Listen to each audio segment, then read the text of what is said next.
Hi, this is Dr. Ferris with Elite Spine, and I got Marilyn here with me. And she came to me back in May, which is 3 months ago, and she was a big fat mess, weren't you? I was. This is So true. I actually have to read my notes. It was that much of a mess with her. So I'm going to read it off because it's hard for her to remember now because she's doing so much better. She was battling neurologic symptoms since a fall she had down the stairs 2 to 3 years ago. And the symptoms just kept getting worse, right? They did. By the time you came to see me, you were really in bad shape and not knowing what to do. Yeah, that's correct. I had talked to multiple doctors and no one really knew, and they What were to like, do. well, yeah. Yeah. Did you have any other treatments? No, they said that it's they didn't know what to vertigo. do? Yeah. Okay. I was like, okay, well, that's kind of a blanket. So yes, she had vertigo, dizziness, she had regular migraines, brain fog, ringing in the ears. Her right, she had shooting pain down the right, from the neck to the right hand, numbness in the right hand, and she was losing control of her grip strength. And she was also even noticing stuff from the back into the right foot that it would sometimes drag. And we were just looking before we did this video at some of the digital notes of how she progressed. And literally after the second treatment, the third time she came in, the dizziness and headaches were gone.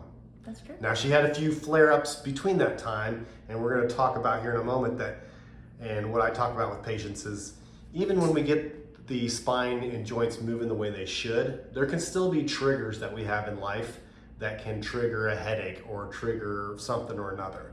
But if we have the joints moving like they should and aligned like they should, what we find is that those episodes occur less frequently, they're not as intense, and they don't last as long. Right. So, and that's exactly what we've seen with her. And so we're 3 months out, and tell us a little bit about some of the trips you've done, some of the things you've been noticing in the vehicle. So before, I could not even hardly look up. I couldn't do anything that had me in motion without getting sick.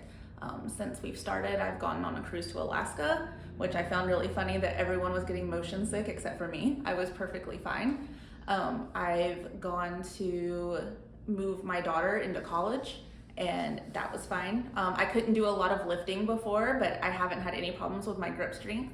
I think the most unexpected thing was that I have not been able to read in a car since I was 19 years old, and I'm literally working on my laptop in the car constantly now when I'm going. So I think that that's pretty incredible. Wow. I never even thought that that had anything to do. I thought that I just got motion sick in the car, but yeah. Well, needless to say, very life-changing for you, and we're sure. super excited for you. We want to keep you living your life to your fullest, and I'm glad that, that we were able to find the root cause for you. Me Because too. that's the biggest thing, is what is the root cause of this? And it can be difficult for any practitioner, but we like to, we feel like we've really added a lot of pieces of the puzzle to get to root cause of the problem in this office. And so we hope that if somebody has some symptoms like Marilyn here, they find us or find somebody that does what we do to help them out. Amazing. Thanks so much for sharing. Thanks, I'm so appreciative for you guys. Thank you. Uh-huh.